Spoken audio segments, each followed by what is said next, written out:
Salam, hər vaxtınız xeyirli uğurlu olsun, dəyərli izləyicilər. Bugün sizə kəndin ən dadlı, ən qiymətli neməti olan kərə yağının və kənd şorunun necə hazırlanmasını bölüşəcəm.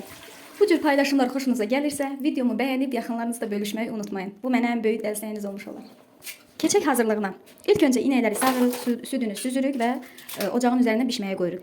Bişib qaynara düşmüş südü ocaqdan alaraq ilıqlaşmasını gözləyirik və ona qatıq ataraq mayalayırıq. Mayaladığımız qatıqları gördüyünüz kimi belə bir nehrə aparatına tökürük. Bir çoxumuza məlumdur ki, keçmişdə analarımız, nənələrimiz gildən hazırlanmış saxsı nehrələrdən nehrə edərdi. Saxsı nehrədə hazırlanan kərə yağı həm dadına görə, həm ətrinə görə əsl kərə yağı hesab olunardı. Ancaq müasir dünyamızın bizə verdiyi töhfələrdən biri də saxsı nehrəni bu cür yarım avtomat bir aparatla əvəz etdi. Bəlkə keçmişin dadını verməsə də, amma bizim üçün çox əlverişli və vaxtımıza qənaət edən bir qurğu oldu. Təmiz suda yuyub ayrandan ayırdığımız kərə yağını forma veririk və soyuducuya qoyuruq.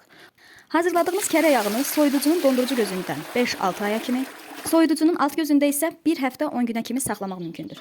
Keçək şorun hazırlanmasına. Yağını yığdığımız ayranı iri bir qazana əlavə edib ocağın üzərinə qoyuruq. Təxmini 1 saat və yaxud da 2 saata hazır olan bu kütləni qaynamaq üzrə olarkən ocaqdan alırıq. Çalışın qaynatmayın, çünki bu zaman şorunuz bərk olacaq. Ocaqdan aldığımız şorun soymasını gözləyin. Soyuduqdan sonra onun çox məxsusi tikilmiş bez torbaya əlavə edərək süzülməyə qoyun. Üzərinə ağır bir daş və yaxud da ağır bir kütlə qoya bilərsiniz ki, bu onun süzülməyini tezləşdirir. Çalışın tez süzülsün ki, turşumasın.